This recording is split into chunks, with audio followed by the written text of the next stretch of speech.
কৰে সমাজে এটা স্বচ্ছ পৰীক্ষাত বিশ্বাস কৰে তাতকৈ আৰু ডাঙৰ কথা কি হ'ব পাৰে মই কংগ্ৰেছ দলক আজি দিনটোত আহ্বান জনাম যে ঝাৰখণ্ডত কংগ্ৰেছে লোৱা সিদ্ধান্তটোক আপোনালোকে অসমত বিৰোধিতা নকৰিব সকলো ষ্টেটতে বেলেগ বেলেগ ৰূপ লোৱাটো উচিত নহয় ভাল কথা ইউজুৱেলি তেওঁলোকে নুশুনে কিন্তু মই ভাবো যে অলপ ৰাইজৰ মনৰ কথা তেওঁলোকে বুজিবলৈ চেষ্টা কৰিব মই স্বচ্ছতাৰ কথা কৈছিলো আজি মই স্বচ্ছতাক আৰু এখোপ আগুৱাই লৈ যাব খুজিছো তৃতীয় বৰ্গৰ এডিআৰই পৰীক্ষা সমাপ্ত হ'ল এতিয়া মই এটা নতুন কথা ক'ব খুজিছো 27 তাৰিখে সেবাক আপোনালোকে আবেদন কৰিব পাৰিব মাত্ৰ 50 টকা দি যে আপোনালোকে যিখন OMR সিট লিখিছিলে সেই OMR সিটৰ এটা ফটোকপি আপোনালোকক লাগে বুলি অৰ্থাৎ আপোনালোকে লিখি থৈ অহা OMR সিটখন 27 তাৰিখৰ পৰা সেবাৰ কাৰ্যালয়ত আবেদন কৰি সেবাই তাৰ ধুনীয়া বিজ্ঞাপন দিব কেনেকে এডভাৰটাইজ কেনেকে আবেদন কৰিব লাগে আপোনালোকে সেন্টাৰত জমা দি থৈ অহা OMR সিটটো এইবাৰ আপোনালোকে 50 টকা জমা দি সেবাৰ পৰা লৈ আহিব পাৰিব ফটোকপিৰ খৰচ 50 টকা ঘৰত লৈ আহি OMR সিটটো এইবাৰ আপোনালোকে পৰীক্ষা কৰিব পাৰিব যে মই শুদ্ধ উত্তৰ দি আহিলো নে নাই শুদ্ধ উত্তৰটো কি 28 তাৰিখে আমি এনসাৰ কিটো সেবাৰ ৱেবসাইটত আমি প্ৰকাশ কৰিম অৰ্থাৎ 27 তাৰিখৰ পৰা আপোনালোকে OMR সিটখন আবেদন কৰি সেবাৰ পৰা ল'ব পাৰিব 28 তাৰিখে সেবাৰ ৱেবসাইটত এনসাৰ কি প্ৰত্যেকটো প্ৰশ্নৰ উত্তৰ কি হোৱা উচিত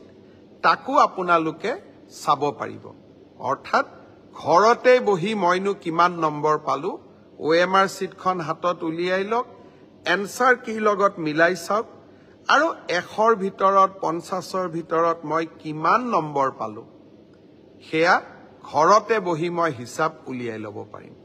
অৰ্থাৎ ৰিজাল্ট দিয়ালৈ অপেক্ষা কৰিবই নালাগে ভাৰতৰ কোনো প্ৰদেশতে এনেকুৱা সিদ্ধান্ত আগত গ্ৰহণ কৰা হোৱা নাছিল OMRৰ কপিও পাব আৰু এনসাৰ কিটো উপলব্ধ হ'ব এতিয়া আৰু এটা আমি স্বচ্ছতাক আৰু এখোজ আগুৱাই লৈ যাব খুজিছো এনসাৰ কিটো আপোনালোকে চাই পেলাই মনত খুদুৱনি লাগিলে যে এইটো প্ৰশ্নৰ এইটোটো উত্তৰ নহয় উত্তৰটো বেলেগহে হ'ব লাগিছিল 500 টকা দি আপোনালোকে সেবাক জনাব পাৰিব যে আপোনালোকে প্ৰস্তুত কৰা উত্তৰটো ভুল হৈছে উত্তৰটো আসলতে পঞ্চপাণ্ডৱৰ তৃতীয়জন সন্তান ভীম নহয় অৰ্জুন সেবাই ভীম বুলি এনসাৰ কিট লিখিলে আপোনালোকে শুদ্ধ কৰি দিলে সেবাক যে আপোনালোকৰ এনসাৰ কিটো ভুল আসলতে পঞ্চপাণ্ডৱৰ তৃতীয়জন অৰ্জুন অৰ্থাৎ আপোনালোকে সেবাক এটা ভুল শুধৰাই দিলে তৎকালীনভাৱে সেই 500 টকাটো আপোনালোকে উভতাই পাব 500 টকাটো আমি এই কাৰণে ফিজ লৈছো নহলে সকলোৱে এনসাৰ কিটো ভুল বুলি হাৰাশাস্তি কৰাৰ ৰাস্তাও ল'ব পাৰে যাতে হাৰাশাস্তি কৰাৰ ৰাস্তা নলয় সেইভাবে আমি এটা 500 টকা লম কিন্তু যদি আপোনালোকৰ পৰামৰ্শ শুদ্ধ হয় আমি সেই 500 টকাটো উভতাই দিম অৰ্থাৎ আজি মই স্বচ্ছতাৰ দিশত তিনিটা কথা ক'লো অহা 27 তাৰিখৰ পৰা স্বচ্ছ পৰীক্ষাৰ ক্ষেত্ৰত মই তিনিটা নতুন সিদ্ধান্ত আজি মই ঘোষণা কৰিলো এটা হ'ল যে আপোনালোকে OMR সিটটো যিটো সিটত আপোনালোকে আনসাৰ কৰি আহিছে তাৰ ফটোকপিটো অহা 27 তাৰিখৰ পৰা আপোনালোকে সংগ্ৰহ কৰিব পাৰিব সেবাৰ কাৰ্যালয়ৰ পৰা তাৰ প্ৰচিডিউৰটো বিজ্ঞাপনত আহিব 50 টকা দি আবেদন কৰিব লাগিব 50 টকাও ফটোষ্টেটৰ খৰচ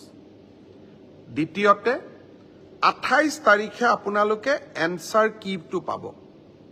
যাতে OMR আৰু এনসাৰ শীটটো মিলাব পাৰে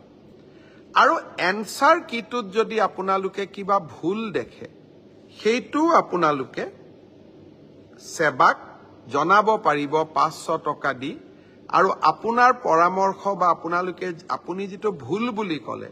হি যদি বিশেষজ্ঞসকলে সঁচাই ভুল বুলি কয় আমি আপোনাক সেই 50 টকাটো উভতাই 500 টকাটো আমি উভতাই দিম একাংশ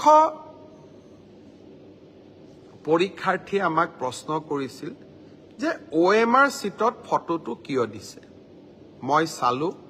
অন্ধ্ৰপ্ৰদেশ মহাৰাষ্ট্ৰ আজিকালি সকলো ৰাজ্যৰ পৰীক্ষাত OMR সিটৰ লগত ফটোটো দিয়ে যাতে এজন পৰীক্ষাৰ্থীৰ নামত আন এজন পৰীক্ষাৰ্থীয়ে পৰীক্ষাত অৱতীৰ্ণ হ'ব নোৱাৰে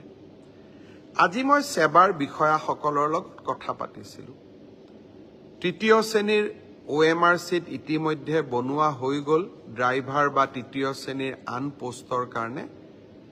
আপোনালোকৰ মনোভাৱক কাৰণ বহুতে কৈছিল যে আমাৰ আইডেন্টিটিটো ৰিভিল হ'ব পাৰে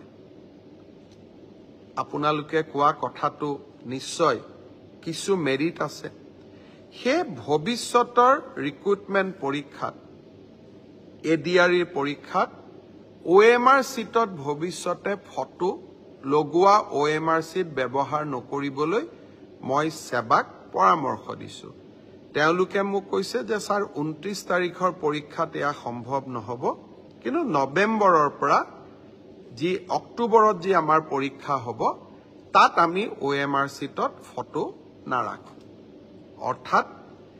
এইখন চৰকাৰক কোনোবাই ইতিবাচক সমালোচনা কৰিলে ইতিবাচক পৰামৰ্শ দিলে তাক গ্ৰহণ কৰাৰ সততা আৰু সাহস আমাৰ আছে